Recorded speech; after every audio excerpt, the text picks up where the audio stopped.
नमस्कार दोस्तों, श्रीलाल शुक्ल जी द्वारा रचित राग दरबारी उपन्यास की प्रस्तावना को आज हम सभी देखेंगे। राग दरबारी का लेखन 1964 के अंत में शुरू हुआ और अपने अंतिम रूप में 1967 में समाप्त हुआ। 1968 में इसका प्रकाशन हुआ और 1969 में इस पर मुझे साहित्य अकादमी का पुरस्कार मिला। तब से अब तक इसके दर्जनों संस्करण और पुनर्मुद्रण हो चुके हैं।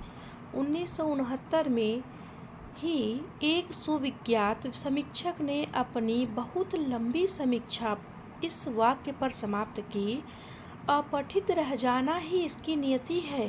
दूसरी ओर इसकी अधिकांश समीक्षाएं मेरे लिए अत्यंत उत्साहवर्धक सिद्ध हो रही थी। कुल मिलाकर हिंदी समीक्षा के बारे में यह तो स्पष्ट हो ही गया कि एक ही कृति पर कितने परस्पर विपरीत विचार एक साथ फल फूल सकते हैं। उपन्यास को एक जनतांत्रिक विधा माना जाता है। जितनी भिन्न भिन्न मतों वाली समीक्षाएं, आलोचनाएं इस उपन्यास पर आई, उससे यह तो प्रकट हुआ ही कि यही बात आलोचना की विधा पर भी लागू की जा सकती है। जो भी हो, यहाँ मेरा अभिष्ट अपनी आलोचनाओं का उत्तर देना या उनका विश्लेषण करना नहीं है। दरअसल मैं उन लेखकों में नहीं हूँ जो अपने लेखन को सर्वथा दोष रहित मानकर सीधे स्वयं या किसी प्रायोजित आलोचक मित्र द्वारा बताए गए दोषों का जवाब देकर विवाद को कुछ दिन जिंदा रखना चाहते हैं।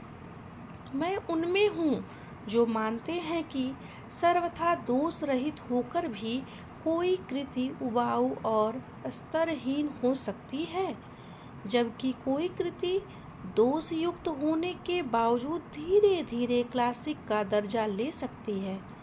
दूसरे, मैं प्रत्येक समीक्षा या आलोचना को जी भर कर पढ़ता हूँ और खोजता हूँ कि उससे अपने भावी लेखन के लिए कौन सा सुधारात्मक अनुभव प्राप्त किया जा सकता है।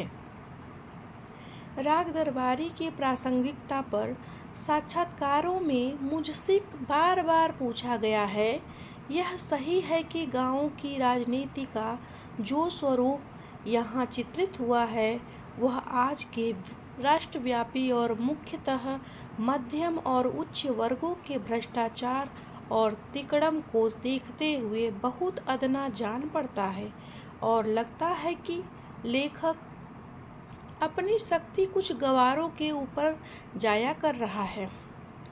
पर जैसे जैसे उच्च स्तरीय वर्ग में गबन, धोखाधड़ी, भ्रष्टाचार और वंशवाद अपनी जड़ें मजबूत करता जाता है, वैसे वैसे आज से 40 वर्ष पहले का यह उपन्यास और ज़्यादा प्रासंगिक होता जा रहा है।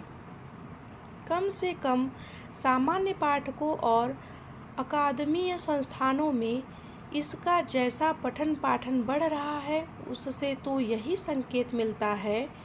इसके प्रकाशन के 40वें वर्ष में राजकमल प्रकाशन ने बिल्कुल नए स्वरूप में इसका नया संस्करण निकालने का संकल्प किया है। इसके लिए मैं उक्त प्रकाशन के श्री अशोक माहेश्वरी के प्रति धन्यवाद ज्ञापित करता हूँ और आशा करता हूँ उनका यह प्रयास पाठकों के लिए और विशेषतः नए पाठकों के लिए विशेष आकर्षक सिद्ध होगा। श्रीलाल शुक्ल, लखनऊ, 17 मई 2007। तो मित्रों, यह प्रस्तावना रही राग दरबारी की। श्रीलाल शुक्ल जी द्वारा रचित यह उपन्यास है। इसी के साथ धन्यवाद, नमस्कार। पुनः मिलेंगे नई प्रस्तावना, नए उपन्यास, नई रचना के साथ।